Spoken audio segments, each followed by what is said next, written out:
On va faire le numéro 9 de la page 295 du chapitre 7. On nous dit trouver la résistance équivalente de l'association de résistance qui est là. Et ensuite, si on a une différence de potentiel de 10 volts, vous devez trouver la différence de potentiel au résisteur de 4 ohms. Donc, si entre A et B, c'est 10 volts ici, là, qu'est-ce qu'il va y avoir comme ici, comme différence de potentiel sur ce 4 ohms. J'ai pas écrit ohm partout, là, mais bon, le Benson suggère de réécrire en tant que tel ici le système lorsqu'on a de la difficulté. Donc si je vais le réécrire, je vais commencer avec mon point A. Je me rends compte qu'en A, j'arrive à 2. Donc A, j'arrive à 2. Et de 2, ça se sépare en 3. Donc je vais séparer ça en 1, 2 et 3. Je me rends compte la partie du haut. Donc j'ai 3 ohms. Et si je poursuis, j'ai encore 3 ohms à la suite si je déplie mon fil. Et là, après, je me rends compte que bon, ça va venir rejoindre le 4. Bon, ben là, je vais aller sur ma deuxième ici. Je me rends compte que j'ai 4. Donc, vous voyez, sur le deuxième brin ici, c'est 4. J'ai oublié d'écrire mon 3. Je vois que le 4 va retrouver le bout du 3. Donc, je vais les recouper ensemble comme ça. Et ça va sortir. Maintenant, de l'autre côté, ici, j'ai le 1. Donc, ici, le dernier, ça va être mon 1 ohm. Mais le 1, je me rends compte de quoi? Ben, il se sépare en deux. Aussi bien mais mieux, au bout du 3 et 4, j'ai un petit 2. Donc, au bout de ces 3-là, j'ai un petit 2 ohm qui est là, qui vient retrouver mon 1. Donc, qui vient retrouver mon 1. Et ça va sortir ici avec mon 5 ohm et je suis rendu au point B. Donc, voyez-vous, c'est sûr qu'au bout du 1, ça se sépare en 2. Donc, au bout du 1, ça se sépare en 2. Mais c'est comme si on revenait en arrière. Donc, on revient en arrière vers là. Maintenant qu'on a trouvé ça, il faut trouver la résistance équivalente. Donc, pour trouver la résistance équivalente, je vais aller un peu vite, mais quand même. 3 et 3, ça donne 6. On essaie d'isoler ce qui est uniquement en série, uniquement en parallèle. La première chose que je vois, ça, c'est uniquement en série, donc ça donne 6. Maintenant que c'est uniquement en série, ça devient qu'un seul résisteur. Je vois que c'est uniquement en parallèle avec le 4. Donc, 4 et 6 ensemble. Donc, ça va faire 6 à la moins 1, plus 4 à la moins 1. Et j'inverse. Donc, j'arrive à 2,4. Donc, ici, j'ai 2,4 maintenant. C'est un seul résisteur. Ça, maintenant, ben, il est en série avec le 2. Donc, tout ça va me donner 4,4.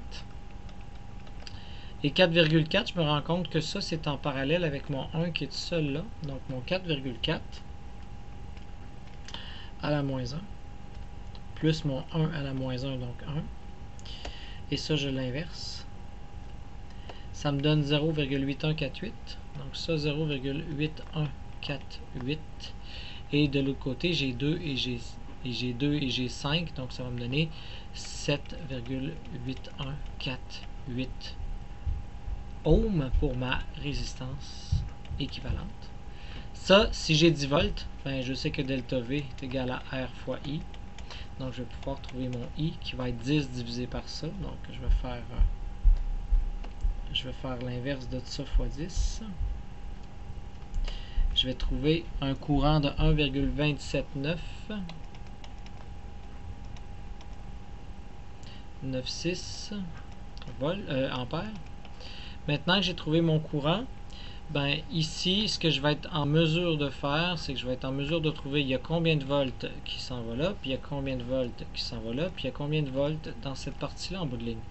Donc 2 fois ça, j'arrive à 2,56 volts. Et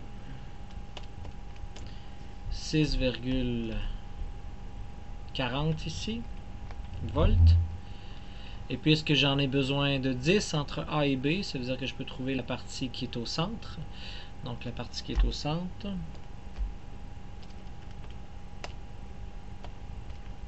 On arrive à 1,04 volts.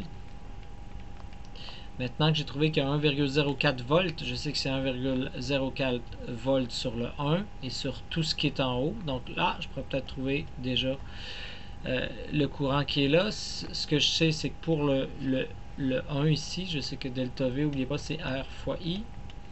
Ça, c'est 1,04. J'ai une résistance de 1, donc le courant, je sais que c'est 1,04 ampères qui va circuler dans cette partie-ci. Si je savais que le courant qui était ici, c'est 1,2796, je connais le courant qui s'en vient ici. Donc, ce courant-là va être de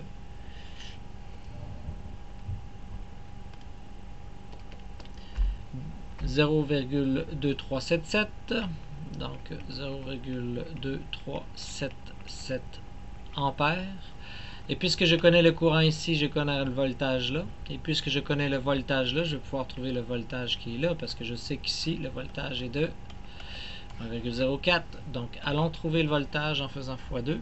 Donc, j'ai trouvé 0,4754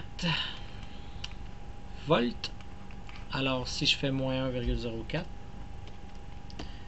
je trouve donc 0,565 volts.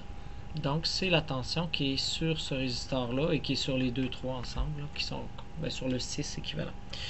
Bon, on aurait pu le faire aussi, comme je vous avais montré, en numérotant chacun des résisteurs 1, 2, 3, 4, 5, 6, en mettant R, I, delta V, P, mais là, on n'a pas besoin de P. Mais il ne faut pas oublier maintenant quels résisteurs sont en série et en parallèle et faire distribuer notre stratégie comme ça. Là, je suis allé un peu comme en escalier, 1, 2, 3, 4. On se perd, mais en bout de ligne, il y a beaucoup d'étapes, là, mais en bout de ligne, on s'y retrouve aussi. J'espère que vous avez bien suivi. Je vous laisse.